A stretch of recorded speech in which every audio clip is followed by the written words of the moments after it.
नमस्कार, news state Madhya Pradesh Chhattisgarh में आपका स्वागत है। मैं हूं आपके साथ लोकेंद्र त्यागी। आपके मुद्दे में बात मध्य प्रदेश की, जहां एक बार फिर से कोरोना संक्रमण बढ़ने लगा है। हालांकि हालात फिलहाल पूरी तरह से कंट्रोल में हैं, लेकिन जिस तरह से थर्ड वेव संभावित है उसे लेकर सचेत रहने की जरूरत है। खुद सीएम लोगों से अपील कर रहे हैं कि किसी भी तरह की लापरवाही ना बरतें। अभी जो पिछले 2-3 दिन में मामले बढ़ने शुरू हुए हैं, बेशक बहुत कम हैं, क्या ये खतरे की घंटी तो नहीं है? आज इसी पर करेंगे चर्चा। लेकिन उससे पहले क्या ट्रेंड है अभी कोरोना का मध्य प्रदेश में, वो जानने के लिए रिपोर्ट आप देखिए। कोरोना की तीसरी लहर कब आएगी, इसका कोई अंदाजा नहीं लगा सकता। तीसरी लहर निर्भर इस पर करती है कि कोई नया म्यूटेंट जो ज्यादा तेजी से फैलने वाला हो वो आ जाए, या जो सावधानी बरत रहे हैं वो लापरवाही करने लगे, जैसा इसी साल मार्च में हुआ था। लेकिन हाल के दिनों में मध्य प्रदेश में जिस तरह कोरोना संक्रमण के मामले बढ़े हैं, वो कहीं न कहीं सचेत रहने के संकेत दे रहे हैं। खुद सीएम शिवराज भी लोगों से अपील कर रहे हैं। मित्रों, कोविड की तीसरी लहर से लड़ने की हम तैयारी कर रहे हैं। जैसा हमने बार बार कहा कि निश्चिंत होने की आवश्यकता नहीं है। अब जब केस बढ़ रहे हैं तो हम निश्चिंत कैसे बैठ सकते हैं? बाकी प्रदेशों में भी कुछ जगह बढ़ रहे हैं, दुनिया के बाकी देशों में बढ़ रहे हैं। इसलिए ज़रूरत इस बात की है कि हम कोविड की तीसरी लहर से लड़ने की पूरी तैयारी करें इस समय। वैसे इस अपील के साथ सीएम शिवराज और प्रशासन संभावित थर्ड वेव से निपटने की तैयारी में जुटे हुए हैं। थर्ड वेव से पहले ऑक्सीजन के उत्पादन में प्रदेश को आत्मनिर्भर बनाने का लक्ष्य रखा गया है। 50 से 100 टन क्षमता के भंडारण टैंक स्थापित होंगे। ये इंदौर, भोपाल और सागर में स्थापित किए जाएंगे। शासकीय संस्थाओं में 11,184 ऑक्सीजन बेड और चिकित्सा महाविद्यालयों में 4,193 ऑक्सीजन बेड होंगे। शासकीय संस्थाओं में 6,019 ऑक्सीजन कंसंट्रेटर की व्यवस्था होगी। फिलहाल कोरोना के खिलाफ सबसे बड़ा हथियार वैक्सीनेशन है। ऐसे में प्रदेश में वैक्सीनेशन पर नजर डालें तो अब तक 2 करोड़ 14 लाख से ज्यादा डोज दिए जा चुके हैं, जिसमें 1 करोड़ 87 लाख लोगों ने पहला डोज लिया है तो 27 लाख 16 हजार लोगों को दोनों डोज दिए जा चुके हैं। प्रदेश ने कुछ दिनों पहले ही दूसरी लहर पर करीब जीत हासिल की है। अभी लॉकडाउन में छूट मिलना शुरू ही हुई थी कि जानलेवा वायरस की थर्ड वेव का खतरा मंडराने लगा है। ऐसे में जरूरत सावधान और सचेत रहने की है। Team news state.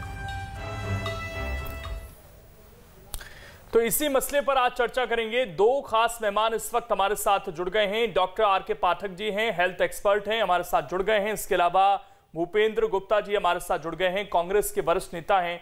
और कुछ देर में विनोद गोटिया जी भी हमारे साथ जुड़ेंगे, प्रदेश उपाध्यक्ष हैं बीजेपी के। सबसे पहले भूपेंद्र जी, सवाल आपसे ही। पिछले 3 दिन का ट्रेंड सर अच्छा नहीं दिखाई दे रहा है। 33 पर आए थे हम, उसके बाद 43 नए मरीज अब दिख रहे हैं। क्या चिंता की बात है ये? और सरकार जिस तरीके से दावा कर रही है कि हम पर्याप्त व्यवस्थाएं कर रहे हैं ऑक्सीजन की भी, आज भी मुख्यमंत्री ने क्राइसिस मैनेजमेंट ग्रुप की बैठक ली। कांग्रेस पार्टी किस तरीके से देख रही है सरकार की तैयारियों को?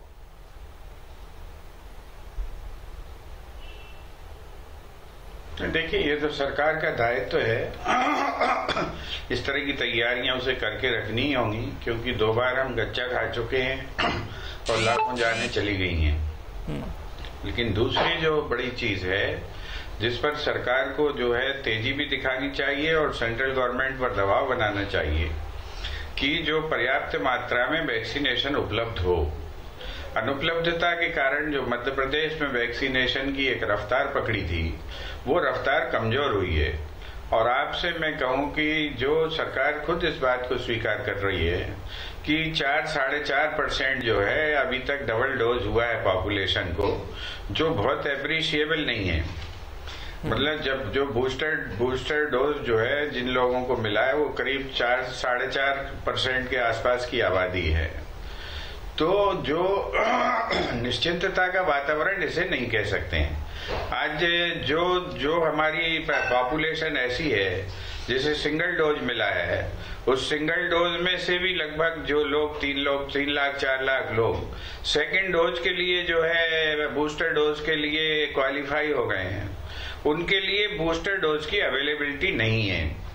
तो ये चीज जो है ये प्लानिंग का फॉल्ट है, इसमें जो है अधिकारियों को टास्क पे लेना चाहिए, ये उनकी प्लानिंग की गलती है और उनको इस बात के लिए जो है सरकार को सचेत होना चाहिए कि अगर इस तरह की त्रुटियां होंगी तो बहुत संभव है कि जो उसका जो एंटीबॉडी इफेक्ट है वो खत्म ही हो जाए, तो बूस्टर डोज का भी कोई फायदा ना हो। ये सारी चीजें जो बुनियादी रूप से इन चीजों को प्लान करना और ध्यान देना सरकार का काम है। सरकार को भाषण कम करना चाहिए और व्यवस्था पर जोर देना चाहिए।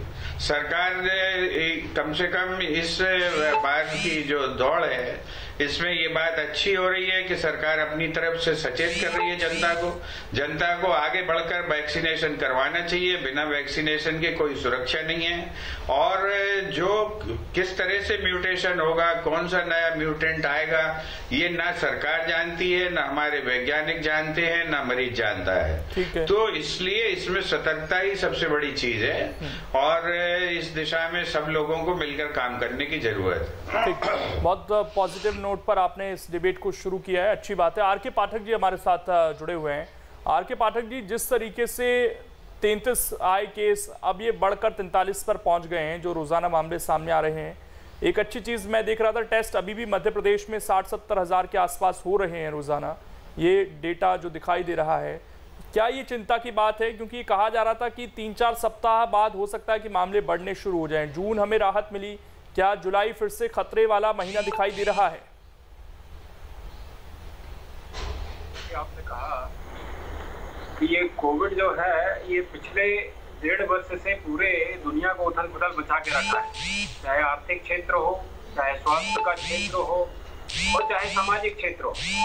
तो सबको मालूम है और ये जनता भी आश्वासन चाहती है कि हम अब सामान्य जीवन कब जी पाएंगे। तो इसके लिए बहुत महत्वपूर्ण है, सभी का योगदान होना चाहिए, चाहे वो शासन प्रशासन हो और चाहे वो जनता हो। तो सबकी भागीदारी होना बहुत आवश्यक है और शासन का ये कर्तव्य है कि वो वैक्सीन उपलब्ध कराए। उसके साथ जो सबको मालूम है आज की डेट में सब जागरूक हैं, जिसमें मीडिया ने बड़ा योगदान दिया है कि हमको जागरूकता ही अभी इस समय आवश्यक है। तो एक टेस्टिंग और ट्रेसिंग को बढ़ाना चाहिए। यदि वो डेल्टा प्लस वाला भी वेरिएंट मिला है तो उसके कौन कौन लोग के कांटेक्ट में आए हैं उनको हमको क्वारंटीन करना है, उनका इलाज करना है और सरकार को ऐसी व्यवस्थाएं बनाना है कि मान लो कोई संभावित लहर है तो उसके लिए पर्याप्त मात्रा में बेड्स होना चाहिए हॉस्पिटल में, पर्याप्त मात्रा में ऑक्सीजन की उपलब्धता होना चाहिए और चाहे वो रेमडेसिविर हो और चाहे अन्य, चाहे टोसी हो और दूसरी जो एम्फोटेरेसिन भी हैं, जो भी दवाइयाँ हमको लगना है। तो जैसा कि आपने रिपोर्ट में बताया कि ऑक्सीजन कंसंट्रेटर और ऑक्सीजन प्लांट लगाए गए हैं, ये सरकार के लिए अच्छा कदम है और इसमें हमको जन भागीदारी की, हमारा भी ये दायित्व है कि हम आगे बढ़ के लोगों को ये पूछें कि वे आपने टीका लगवाया कि नहीं। उसके बाद हम उनको प्रेरित करें कि आप ये वहाँ पर वैक्सीन लग रहा है, आप जाके टीकाकरण का कराइए, क्योंकि टीकाकरण ही आज की डेट में कोरोना से बचाव का एक तरीका है। अपार्ट फ्रॉम दी जो कोविड उचित व्यवहार है या कोविड अप्रोप्रिएट बिहेवियर है, उसका पालन हमको करना ही करना है। और मेरे को लगता है कि अभी करीब करीब देश में 34 करोड़ लोगों को लग चुका है, ऐसा अंदाज मेरा है कि मेरी जो जानकारी है करीब करीब 34 करोड़ लोगों को ये वैक्सीनेशन हो चुका है। तो मेरा ऐसा मानना, मेरा बस नहीं, ये वैज्ञानिकों का भी कहना है कि यदि 70% आबादी को ये लग जाता है तब ये सामान्य सर्दी और फ्लू जैसा हो जाएगा। और इसलिए सभी को ये टीकाकरण जब भी उनका मौका आता है उसके लिए हमको प्रेरित करना है। टीकाकरण के बारे में जो भी भ्रांतियां हैं, चाहे वो गाँवों में हो चाहे वो शहरों में हो, उनको दूर करना है और इसके लिए सबको हमको मिलजुल के काम करना पड़ेगा। जी, विनोद गोटिया जी भी हमारे साथ जुड़ गए हैं। विनोद जी, आपका स्वागत है। और सवाल यह है सर, एक तो केस बढ़ने शुरू हुए हैं जिस पर चिंता तमाम लोग जता रहे हैं, स्वास्थ्य मंत्री हो, मुख्यमंत्री हो। अब दो तीन मामले रोज बढ़ रहे हैं, हम देख रहे हैं जो ट्रेंड है फिलहाल 3-4 दिन का, जुलाई का खासकर। और दूसरा ये कि जो वैक्सीनेशन है सर, वो रफ्तार पकड़ सकता है। कांग्रेस पार्टी भी ये मानती है कि क्षमता है हमें, अगर हम 16-17 लाख एक दिन में लगा सकते हैं, लेकिन वैक्सीनेशन की कमी है, तो फिर हम अपना टारगेट पूरा कैसे करेंगे? कैसे लोगों को बचाएंगे और थर्ड वेव के लिए क्या तैयारियां हैं हमारी? देखिए, दो अलग अलग पक्ष हैं जिनके ऊपर आप बात कर रहे हैं। एक पक्ष तो ये है कि अगर थर्ड वेव आती है तो लोगों के लिए क्या व्यवस्था है। तो मध्य प्रदेश की सरकार जो व्यवस्थाएं हो सकती हैं, जो ऑक्सीजन के प्लांट्स लग सकते हैं, जो बेड्स बढ़ाए जा सकते हैं, जो आईसीयू की व्यवस्था की जा सकती है, जो ऑक्सीजन बेड्स की व्यवस्था की जा सकती है, उस संदर्भ में मध्य प्रदेश की सरकार अनथक प्रयास कर रही है और ठीक दिशा में ले जाने का, ताकि इस तरह का कोई संकट तीसरी वेव का अगर आता है तो हमारे नागरिकों को ना उठाना पड़े। इस दिशा में हम काम कर रहे हैं। जहां तक वैक्सीनेशन का सवाल है, तो वैक्सीनेशन के संदर्भ में नहीं, एक बार नहीं कई बार इस बात की चर्चा हुई है। देखिए, आज हिंदुस्तान में जो वैक्सीनेशन हो रहा है वो लार्जेस्ट इन द वर्ल्ड है और फास्टेस्ट इन द वर्ल्ड है। दुनिया में सबसे तेज भी है और दुनिया में सबसे बड़ा भी है, और इसलिए हम अमेरिका को भी पीछे छोड़ के आगे निकल गए।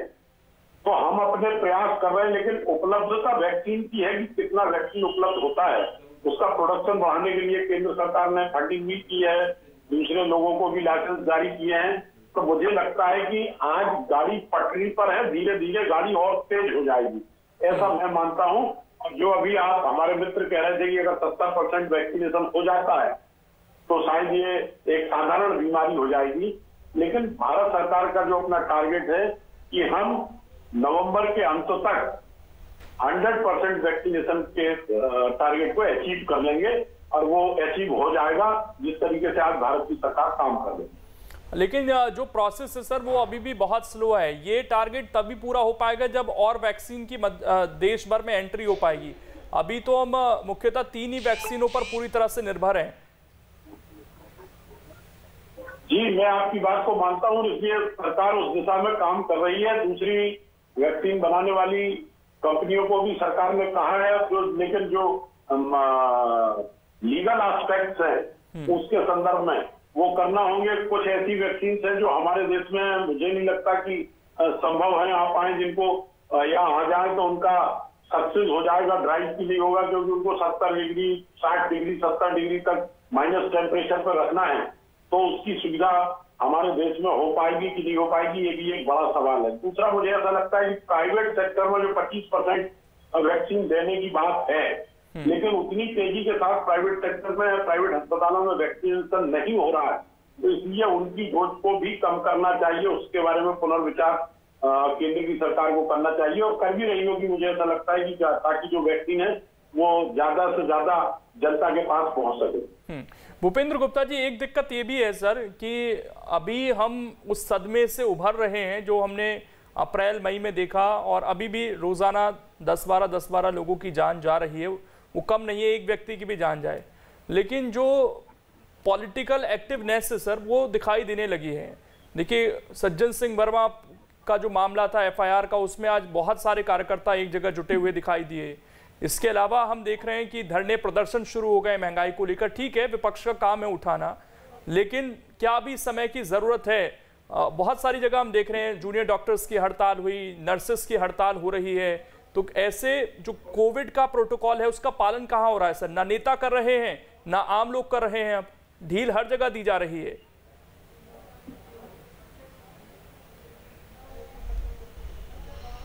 आपकी बात सही है और ऑब्जेक्शन भी सही है, लेकिन सबसे पहले तो अनुपालन सरकार की तरफ से होना चाहिए। जब सरकार खुद ही इसका पालन नहीं कर रही है तो जो है वो आम जनता से लागू कैसे करवाएगी? जब शासकीय कार्यक्रम जो हो रहे हैं, आप उनकी हालत देख लीजिए और उससे जो शिखर से नीचे जाती हैं चीजें। दूसरी मैं चीज कहना चाहता हूं, मैं से बिल्कुल मैं पॉलिटिक्स में इस बात को नहीं घुसेड़ना चाहता हूं कि जब पहली लहर आई तो हमारे डॉक्टर्स को यह भी नहीं पता था कि इसका ट्रीटमेंट क्या है। तो पहली लहर जो से हम जो है बिना ट्रीटमेंट, जो एक सिम्टोमेटिक ट्रीटमेंट होता है बुखार का और एंटीबायोटिक का, उस सहारे हम बाहर निकले। दूसरी लहर आते आते हमको पता चला, हमारे डॉक्टर्स ने इस बात को समझा कि ये इससे हल नहीं होगा, और जिस तेजी से लोगों की मौतें हुई तो हम रेमडेसिविर और जो है डेक्सा और दूसरी चीजों में एंट्री की हमने। सेकेंड वेव जब फेज आउट हो रही थी तब हमारे को ये पता चला कि इसके जो कॉन्सिक्वेंसेस में black fungus, green fungus, yellow fungus, तो ये सारी चीजें जो पता चलने का कारण ये है कि हमारी जो है 3 गलतियां जो हैं जो इस सरकार को स्वीकारनी चाहिए, बड़ा दिल करके स्वीकारनी चाहिए। पहली तो ये कि आपने जो है इसके साथ रिसर्च को एसोसिएट नहीं किया।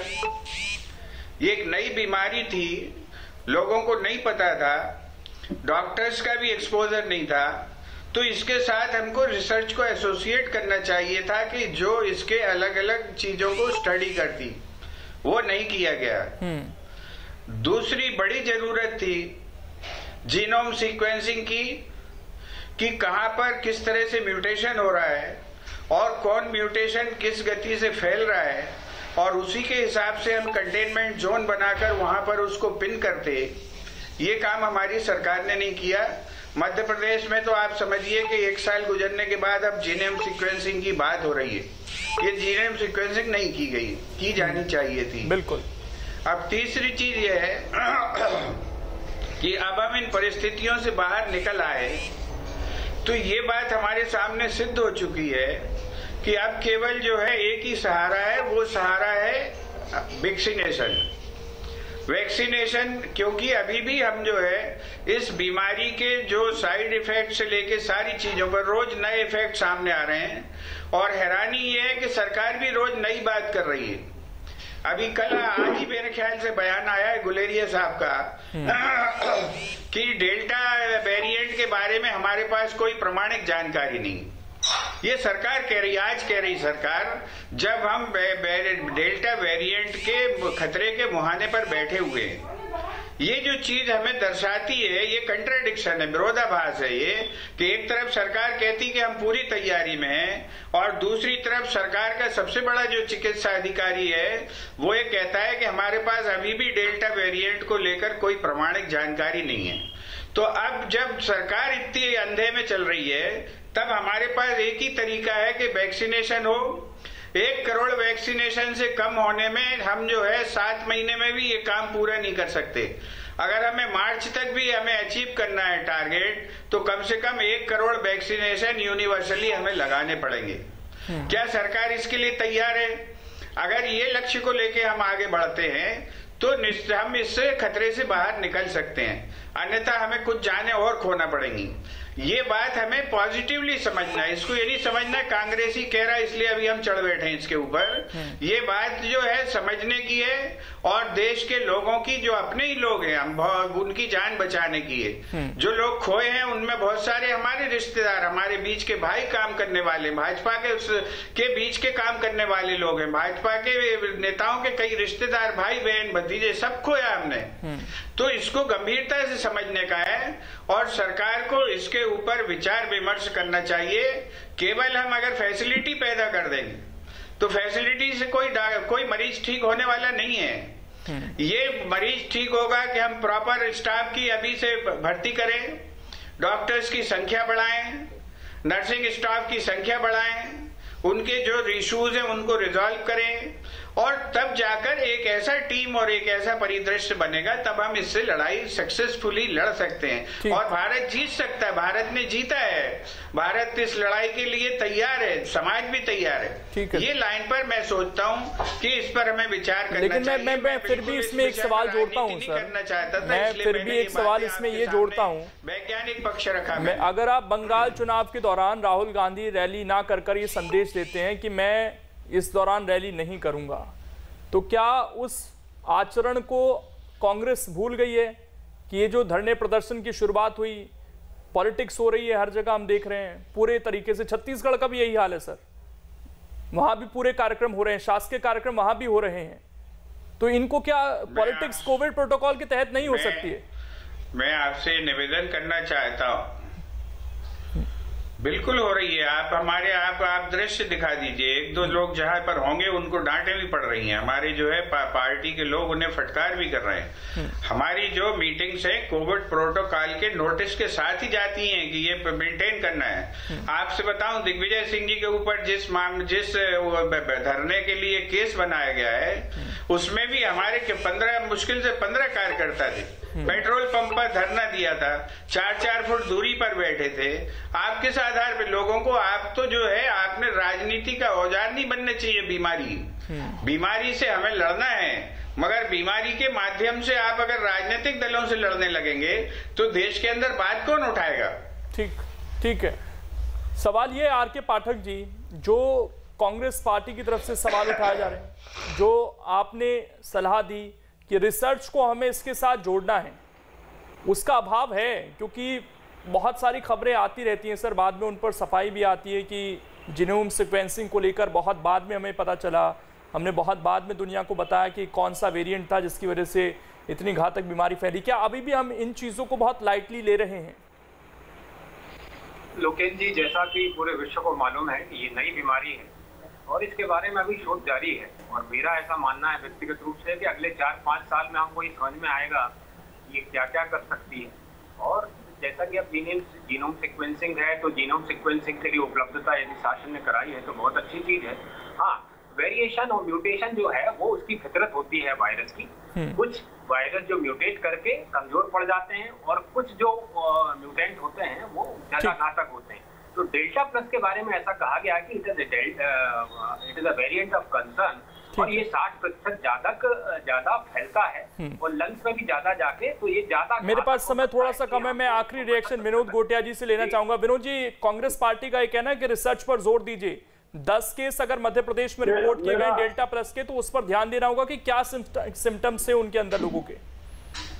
मैंने भूपेंद्र जी को सुना है, बड़े इत्मीनान से अच्छी बात उन्हें कही है। मैं ऐसा कहता हूँ कि अगर रिसर्च नहीं हो रही होती, हम रिसर्च से जुड़े नहीं हुए होते तो वैक्सीन नहीं आती। रिसर्च से अगर हम जुड़े हुए नहीं होते तो शायद ये जानकारी नहीं आती कि अब सीरम की जो जरूरत थी वो ठीक नहीं है, वो ठीक दिशा में नहीं है। उससे नहीं जुड़े होते तो शायद हमको ये पता नहीं चलता कि हम जो रेमडेसिविर लगा रहे हैं उसके कारण ब्लैक फंगस, ये सारे रिजल्ट इसी से निकल रहे हैं ना कि हम रिसर्च से मेरे पास समय इतना ही है, माफी के साथ मैं आपको रोक रहा हूँ। अगर जो कुछ बेहतर इसमें किया जा सकता है वो किया जाना चाहिए। केस अभी 4-5 रोज बढ़ने शुरू हुए हैं, 43 तक हम पहुंच गए हैं, इसको रोकना यहाँ बहुत जरूरी है। लोगों से भी अपील है कि मास्क का इस्तेमाल करना मत छोड़िएगा। छोटा सा ब्रेक, खबरें लगातार जारी हैं।